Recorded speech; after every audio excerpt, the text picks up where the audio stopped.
Since the beginning of time, good and bad bacteria have coexisted in the intestines of animals and humans in an uneasy truce. Control of the bad bacteria, called pathogens, is critical since they can cause sickness, reduce animal performance, and even result in death. Pathogens anchor to the specific sugars on the surface of the stomach and then multiply and produce toxins.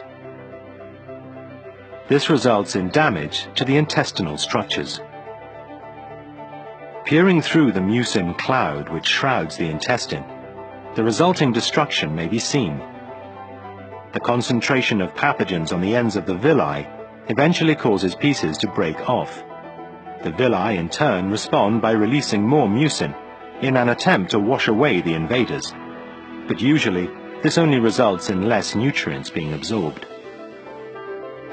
In the 1950s, animal producers discovered that feeding low levels of antibiotics in feed could control the pathogen numbers, and this practice continues in some markets today. However, antibiotics are not selective and can also kill beneficial bacteria. Bacteria also adapt to their environment rapidly with continuous exposure to antibiotics, leading to the development of resistance. Bacteria easily pass resistance genes between each other, with resistant bacteria taking the place of the ones that the antibiotic removes. This mechanism is similar to the one that allows pathogenic bacteria to anchor to the sugar structures on the villi. Once anchored, the resistant genes, called plasmids, transfer across the link, making both bacteria resistant. This leads to serious health concerns for both animals and humans. 10 years ago, researchers in the United States made a breakthrough. By borrowing a trick from nature, they found a brilliant and elegant solution. These scientists from the company Alltech discovered a method to release specific complexes from yeast that mimicked the sugars to which pathogens attach. Commercially known as biomass, this is now included at low levels in animal feed. In the intestine, biomass acts as a decoy by attracting pathogens that attach to sugars on its surface rather than the villi surface. Once immobilized, the bacteria are harmlessly removed. Eliminating pathogens naturally brings mucin production back to normal, leading to a healthy villi surface. Animals fed biomass absorb nutrients more easily, get fewer diarrheas, and perform better. In addition, biomass can block the passing of antibiotic resistance between bacteria. This means that antibiotics work better when animals are sick and really need them.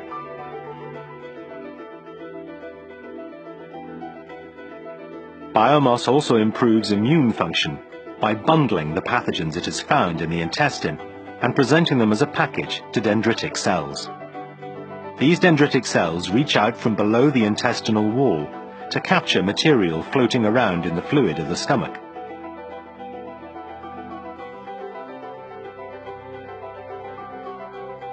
They digest the package of pathogenic cells and present pieces to what are called T cells.